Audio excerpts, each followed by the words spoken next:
Good morning student. हम लोग ये स्टार्ट कर रहे हैं राष्ट्रवाद जो चैप्टर है। तो सबसे पहले राष्ट्रवाद क्या होता है कि जो ये हम लोगों की फीलिंग होती है ना कि हम सब एक ही राष्ट्र के नागरिक हैं, एक ही देश को बिलोंग करते हैं।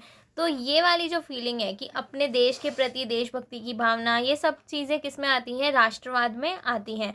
यानी इस तरीके के जो मन में विचार आते हैं कि हमारी जो पहचान है, राजनीतिक पहचान है, वो एक है, एक ही राष्ट्र के नागरिक हैं, सब लोग अपने अपने स्टेट के नागरिक होने के अलावा एक देश के नागरिक हैं। ये सारी किस में आती है? राष्ट्रवाद में आती है।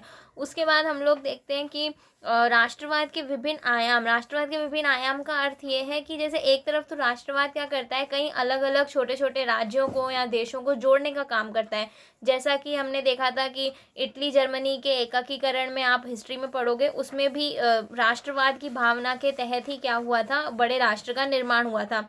यहाँ पे भारत में जो स्वतंत्रता आंदोलन चला था कि हमें ब्रिटिश साम्राज्य से अलग होना है, तो इसमें भी, इसके पीछे भी कौन सी भावना थी? राष्ट्रवाद की भावना थी। लेकिन वहीं दूसरी तरफ राष्ट्रवाद की वजह से बड़े बड़े देश छोटे छोटे देशों में भी बढ़ जाते हैं। जैसे ऑस्ट्रियो हंगरी जो एम्पायर है, एक बड़ा साम्राज्य है, तो वो क्या है? छोटे छोटे टुकड़ों में बट गया।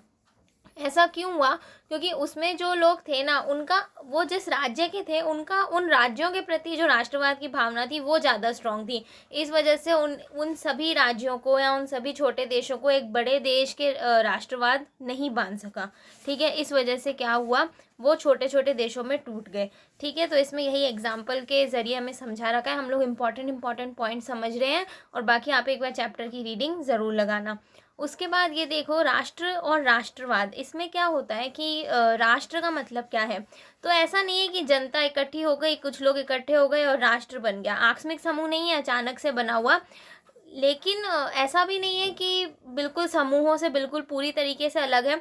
कुछ चीज़ें हैं राष्ट्र की जो इसे बाकी समूहों से अलग बनाती है, जैसे परिवार, समाज, ये भी एक समूह ही है, लेकिन फिर भी राष्ट्र इन समूहों से अलग है। किस तरीके से अलग है? देखो मैं बताऊं। इसमें क्या होता है कि जैसे और कोई आप समूह ले लो, मान लो आप एक समाज ले लो, या आप अपना कोई फ्रेंड्स का ग्रुप ले लो, या फैमिली ले लो। तो इसमें क्या होता है कि आप जिन लोगों के साथ हो ना, उनको आप जानते हो। आप जानते हो कि किससे आपका क्या रिश्ता है, या कोई भी है तो कोई किसी का जानकार होगा, तो उसके थ्रू अपन किसी को जानते हैं। तो किसी और समूह के जब अपन मेंबर है, तो उनमें अपन उन सभी लोगों को जानते हैं। लेकिन यहाँ पर क्या होता है, राष्ट्र में ना बहुत सारे लोग हैं। आप अब हर इंडियन को तो नहीं जानते ना, लेकिन फिर भी आप जानते हो कि आप एक और इंसान से कनेक्टेड हो। क्यों कनेक्टेड हो? क्योंकि वो भी इंडियन है, आप भी इंडियन हो। तो अब बात समझ में आ रही है? यहाँ पर क्या हो रहा है कि हम हर किसी नागरिक को नहीं जानते हैं, हर किसी मेंबर को नहीं जानते हैं, लेकिन फिर भी हम उनसे जुड़े हुए हैं। और क्यों जुड़े हुए हैं? क्यों जुड़े हुए हैं? क्या है कि हम लोगों का कोई डायरेक्ट कनेक्शन नहीं है, लेकिन फिर भी हम उनसे जुड़े हुए हैं। एक तो ये पॉइंट हो गया, और एक दूसरा पॉइंट ये है कि हम सब एक ही विकास, एक ही तरह के जो है हमारे लक्ष्य हैं। हम सब एक ही तरह का भविष्य चाहते हैं। इसका मतलब एक ही तरह का भविष्य ये नहीं है कि सभी डॉक्टर या सभी इंजीनियर बनना चाहते हैं। इसका मतलब ये है कि हम सभी चाहते हैं कि देश का विकास हो। ठीक है, उसके बाद आता है कि एक राष्ट्र का निर्माण देखो किस तरह से होता है। राष्ट्र की एक डेफिनेशन भी है काफ़ी इंपॉर्टेंट, कि एक तरह से काल्पनिक समूह है। काल्पनिक समूह का अर्थ हुआ जैसे कि आप इसे देख नहीं सकते, छू नहीं सकते। कोई देश थोड़ी आपको चलता फिरता मिल जाएगा कि वो देखो देश जा रहा है, नहीं। ये क्या है? काल्पनिक कॉन्सेप्ट है, यानी हमारी कल्पना में है ना, हम सब मानते हैं इसीलिए तो देश है। अगर ना माने तो हर कोई अलग अलग जाके रहेगा। फिर कुछ चीज़ें होती हैं कि राष्ट्र निर्माण के तत्व क्या होते हैं, मतलब एक राष्ट्र बनता किन चीज़ों से है। तो सबसे पहली चीज़ इसमें है साझे विश्वास, यानी जो एक राष्ट्र के लोग हैं, कुछ चीज़ों पर उनके विश्वास क्या होने चाहिए? समान होने चाहिए। ठीक है, विश्वास का अर्थ ये हुआ, ऐसा नहीं है कि सबके धार्मिक विश्वास या जाति के विश्वास सबके एक हो जाएंगे, लेकिन फिर भी कुछ विश्वास है हमारे कि ठीक है, हम सब एक देश के नागरिक हैं, ये हमें इसके प्रति काम करना चाहिए। तो इस तरीके की जो अच्छी भावनाएं होती हैं ना, उसे हमने यहाँ पर साझे विश्वास कहा है। ठीक है, दूसरी चीज़ है इतिहास की। हम सबका वही लोग एक राष्ट्र कहलाएंगे जिनका इतिहास समान होगा। जैसे मेरा और आपका इतिहास अलग अलग नहीं है, हम सबका इतिहास यही है कि बड़ा सा स्वतंत्रता आंदोलन हुआ, फिर भारत स्वतंत्र हुआ, फिर संविधान बना। तो हम सबका इतिहास एक होना चाहिए। भू क्षेत्र से अर्थ हुआ कि कोई जगह भी तो होनी चाहिए ना जिसमें हम लोग रहते हैं। जगह का अर्थ ये है कि एक फिक्स मतलब एक बॉर्डर बनेगी, तभी तो पता है ना हमें कि बॉर्डर के इस तरफ इंडिया है, उस तरफ पाकिस्तान है या कोई और देश है, ठीक है।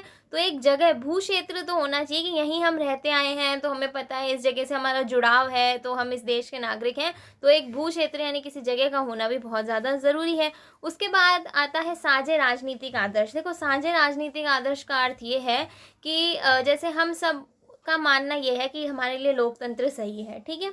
इसी तरीके से जो मार्क्सवाद या उदारवाद वाली विचारधाराओं को मानने वाले लोग हैं, वो आपको किसी एक राष्ट्र में मिल जाएंगे। यानी राष्ट्र का निर्माण उन्हीं लोगों के द्वारा होगा, उन्हीं लोगों के समूह को राष्ट्र कह सकते हैं ना, जो समान विचारधारा को मानते हैं। ऐसा थोड़ी एक जना कह रहा है तानाशाह वाली सरकार सही है, एक जना कह रहा है लोकतांत्रिक सरकार सही है, और फिर हम बोलें कि राष्ट्र है, तो ऐसा नहीं होता।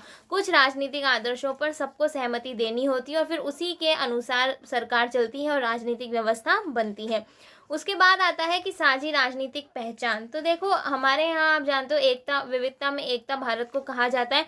अलग अलग कल्चर के लोग हैं, अलग अलग धर्म के लोग हैं, अगर हम उन सब पे एक पहचान थोपने जाएंगे कि आप इसी धर्म को मानो, ये हमारा राज्य धर्म होगा, या आपको इसी चीज़ को फॉलो करना है, इसी यही भाषा बोलनी है, इसी संस्कृति को मानना है, तो ये चीज़ क्या करेगी, कॉन्फ्लिक्ट यानी कि विरोधाभास उत्पन्न करेगी, और फिर समाज में अस्थायित्व बना रहेगा। कोई हमारी बात मानने की नहीं करेगा, कोई राष्ट्र को ही नहीं मानेगा कि ये राष्ट्र किस काम का, जो हमें इतनी फ्रीडम ही नहीं दे रहा है कि हम अपने संस्कृति को फॉलो कर सकें या अपनी भाषा बोल सकें।